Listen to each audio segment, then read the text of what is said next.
Today we are heading up to Lake Hauroko and Southland, close to a place called Dean Forest. One of my favourite nature spots is the Tōtara forest there. Lake Hauroko is New Zealand's deepest lake. It's about 462 metres deep. It's a very tapu place, it's very sacred, it's very ancient, and it forms part of Fiordland National Park. You have to be very careful about when you go out on this lake. There are a lot of accidents when there are high winds, so we are very careful about when we go. But yeah, I'm excited. Of course, my jacket is covered in paint. What's new? Life of an artist. But yeah, excited to take you with me on this journey into the sacred depths of this beautiful untouched part of the South Island of New Zealand. Let's go. Let's go make some nature magic and do some deep alchemy, connecting with the sacred elements and all of those beautiful divas and nature spirits that reside in that location. Right, so number 1, backpack. Number 2, hiking boots. And number 3, this giant ice water bottle that I take everywhere with me because water is life. Okay, here is the aluminium dinghy that Rowan has built. There's like a cool wave here, which I think is so cool. So a little bit about where I live and the beautiful place and space, the whenua, what I call home, is a place called Orepuki or Riverton, which is very south of the South Island of New Zealand. So I live on the coast. Riverton is really special. It's the oldest European settlement, so they say it's the first European settlement apparently. I don't know if I believe that, but we're just driving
this journey, I learned that my great-grandfather ploughed horses in Riverton, where I live now, and lived on a tent on the Orepuki River, which is also one of my other really special places.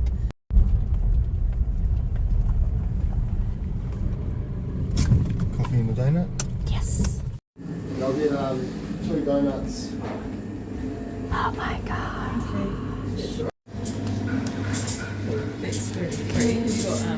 Okay, essential stop for a coffee and some donuts. Whoop whoop! What I was going to say before we ended up pulling over and I got so distracted by coffee and donuts is that I went for a road trip up to the Coromandel a few years ago now, and what I found deeply interesting was that the place I felt most at home was around an area called Waitomo, the cave area up in the North Island. And I later found out that that is where the small percentage of my Māori ancestry comes from. We are Tainui. And I find it so interesting how we can feel so connected to places and not know why until later on. So, we're approaching Orepuki. And Orepuki is quite famous in Southland because it's basically known as Gemstone Beach. And there are lots of different stones like agates and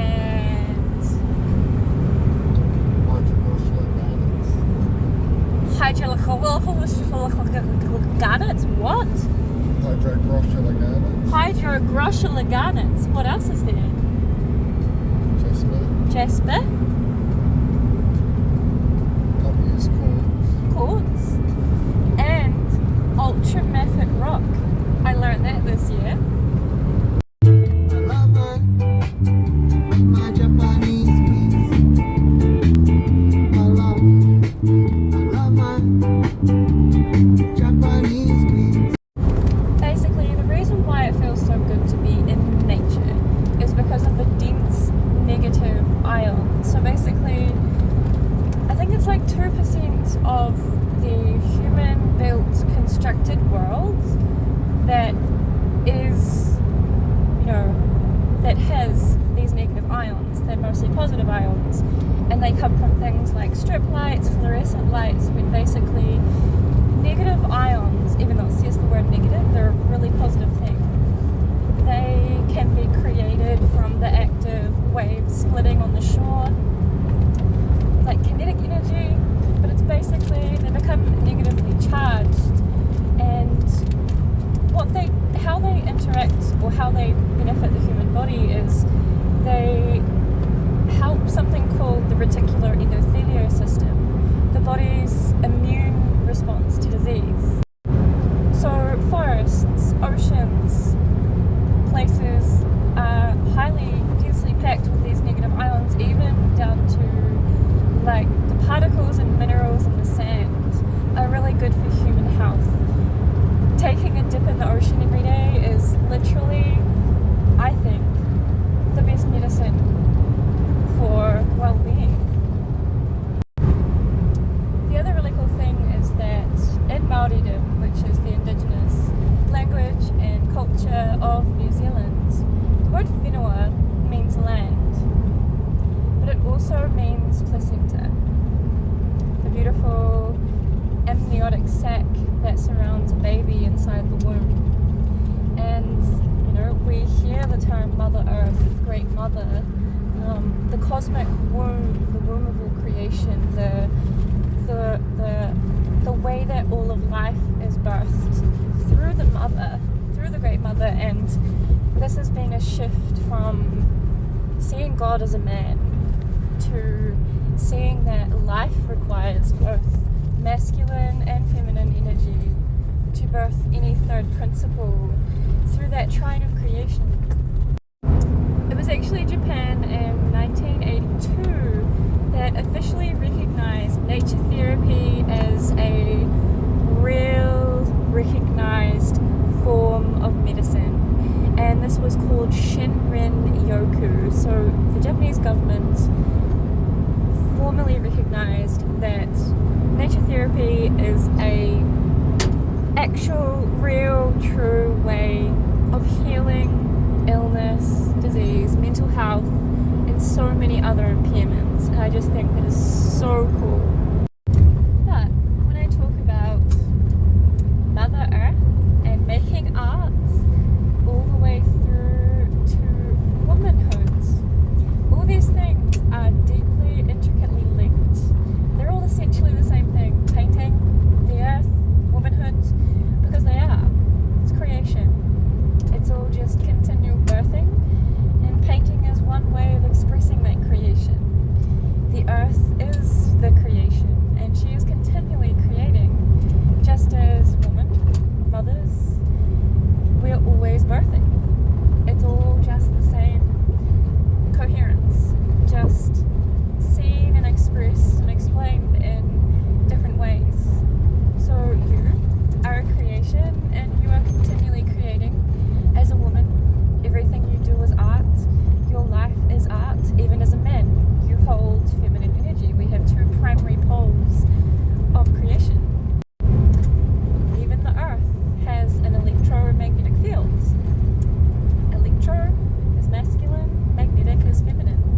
They are the two primary poles of creation, and essentially that could be manifested down to, the left brain and the right brain. And this whole journey that many of us are on to bridging coherence between both, the oneness, the one brain, the hieros gamos, the inner marriage, the union of both. Growing up, we grew up on a farm that was just a 10-acre kind of homestead, and there were ditches, so basically dug out drains through the land. And growing up, I didn't actually know that these were man-made. I thought they were natural phenomenon in the land until I was a lot older and realized that these were dug out to change how water flows in the land.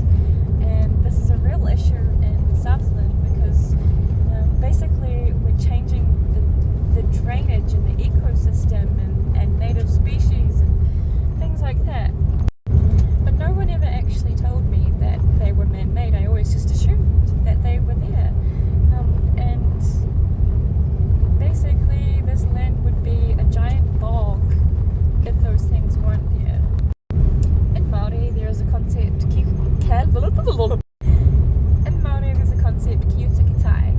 It explains how water flows from the mountains to the sea. And when people share something called their pepeha, their personal speech, their story, it always follows that same format. They say, this is my mountain, all the way to this is my ocean. And it forms a sense of belonging. A couple of years ago, I did a really cool project with Hedgehope School where I went in and we taught the children how to paint that natural flow of how the water flows from the mountains to the sea, which is a really cool concept.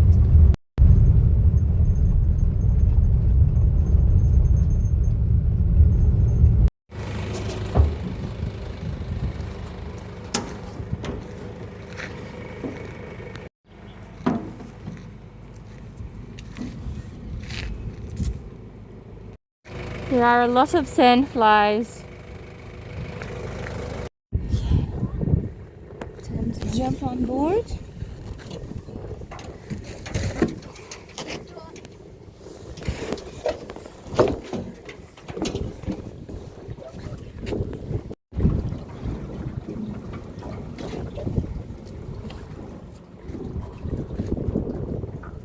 There's a lot of sandflies here today. Getting a push into the water, and it's at this point when I start to connect in with the Māori of the place. I start to feel the edges of the lake, and I start to feel what's inside the lake, and then I start to connect in with the spirits of the place, and I will do a karakia, a prayer to protect our journey, and always number one rule, wait for confirmation to enter a place, the yes, and it usually feels like a yes in the solar plexus before entering.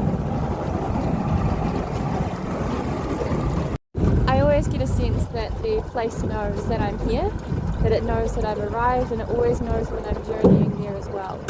It it's this kind of preparation and initiatory period that I experience before going on any of these boat trips. I can feel being pulled in, and there's almost always a lot of signs and animals that will cross my path before that moment. Today we saw lots of hawks, so I know that this journey is divinely protected in all ways. So my job now is to hold the boat at the wharf while Rowan goes and parks the boat trailer.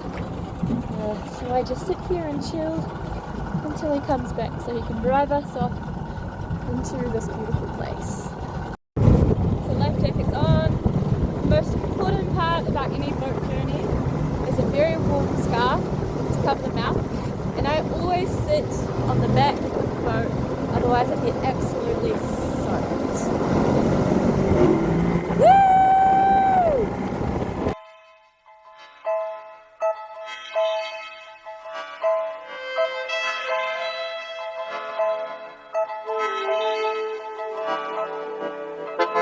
Everything you want is already here.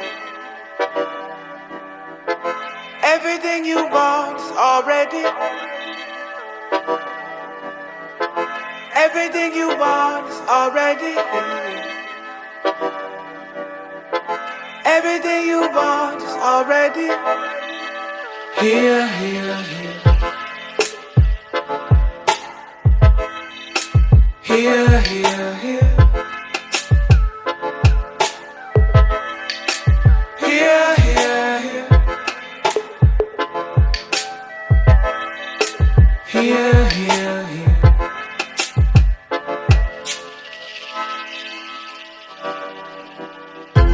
Energy, hold tight. Feel it in my bones when it's out of sight. Fortified for the ride. Yearning for everything all the time. Yeah, the goal is what I see, but I fall in love with the journey. It overflows, and here's the key, so that you can dig into this treasury. Tune into the vision by moving with imagination. Checking when emotion saying I'm close up to its manifestation. And with the dash of I'm so grateful, watch you drop into. So there is a dog park just up ahead where we stayed here not long ago, maybe last year.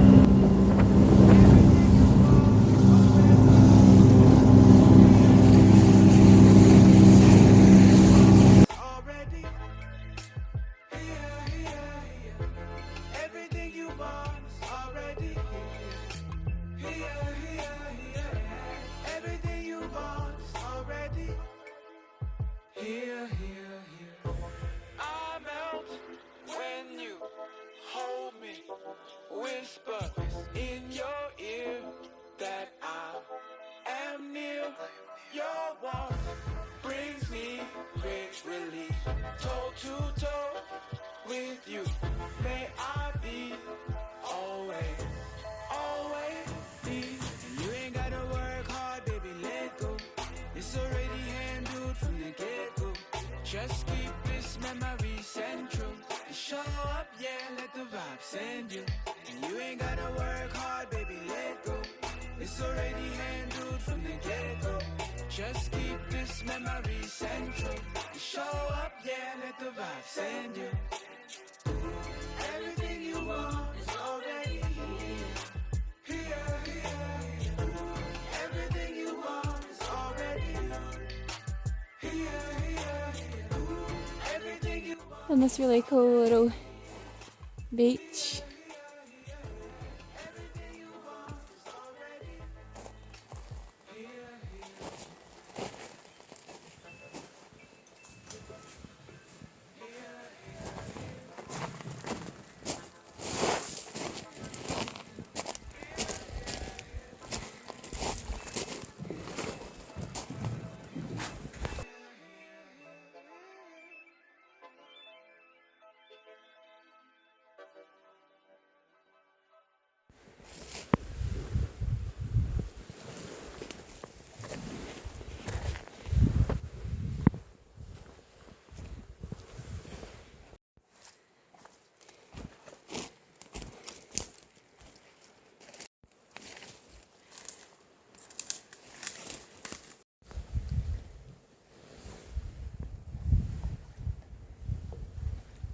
What's that?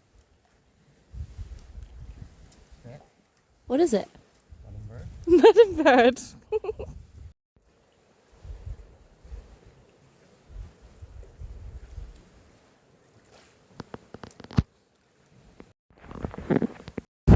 When we were at the bush, I slipped and I fell because the tree branch grabbed my hat and I slipped down the mat and I got a hold of my tights and it's the shape of a lip heart.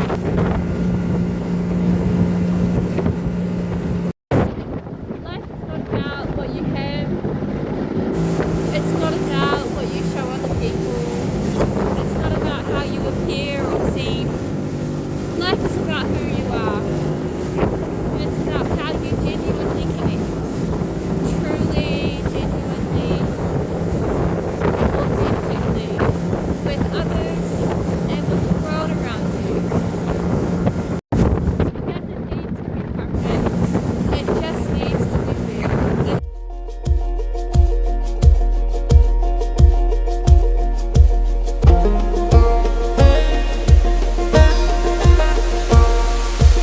Into the wild I'll go, and into the wild I am. It's been a while, freedom child, since I left my roots back home. I once tried to run away like a wild animal spray, running, hiding. I was riding high in the sunset sky.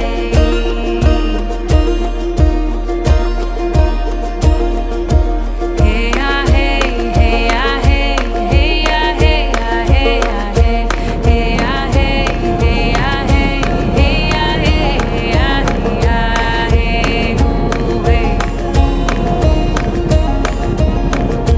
All my life, all this time, I've been a warrior and I know why. I've been given the torch of light. I walk in the darkness of the night.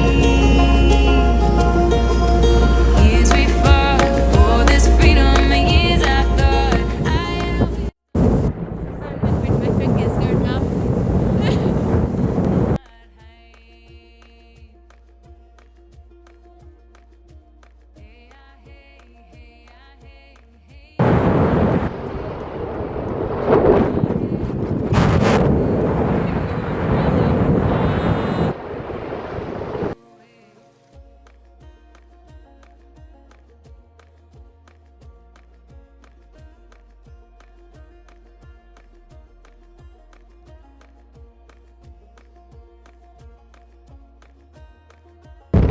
Racing the other boat.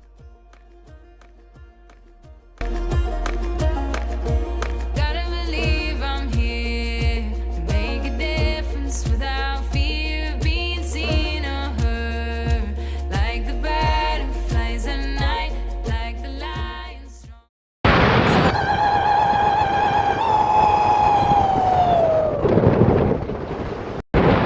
Just go chasing waterfalls. Didn't really go to Lake Hauroko instead. It's been a while, freedom child, since I left my roots back home. Into the wild I'll go, and into the wild I am. It's been a while, freedom child, since I left my roots back home. Outdoors with Steph. Woo! Ah!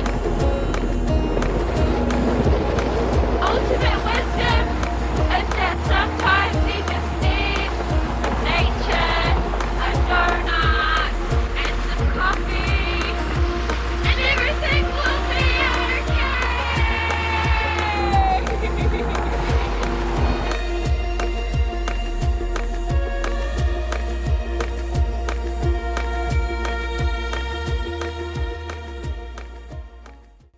That concludes our boat trip today.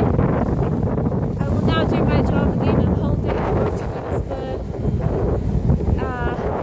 jetty. And I shall take this newfound wisdom and happiness and go seed it into the world.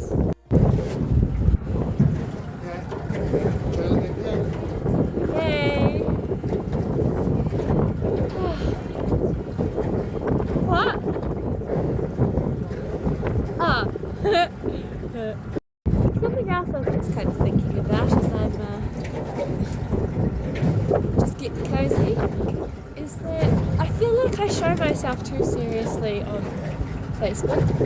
But maybe I need to show more of the goof that I really am, because the truth is I'm a major goofball and I'm very silly and I think I'm quite funny.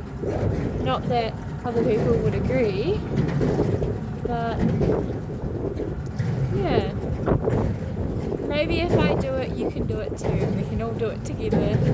Show our goofy, authentic, true selves. Sounds good.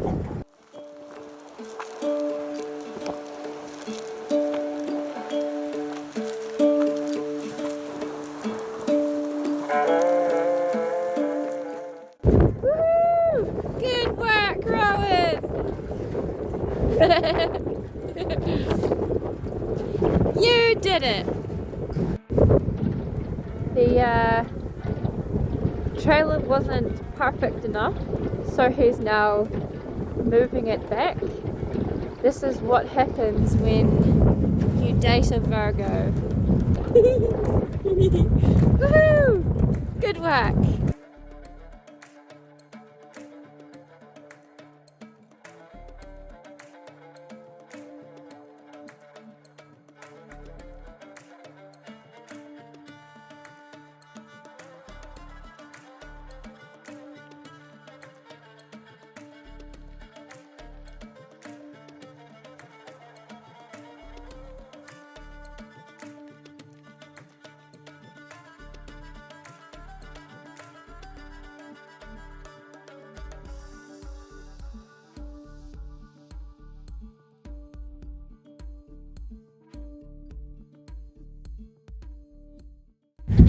And just like that, we're back on land.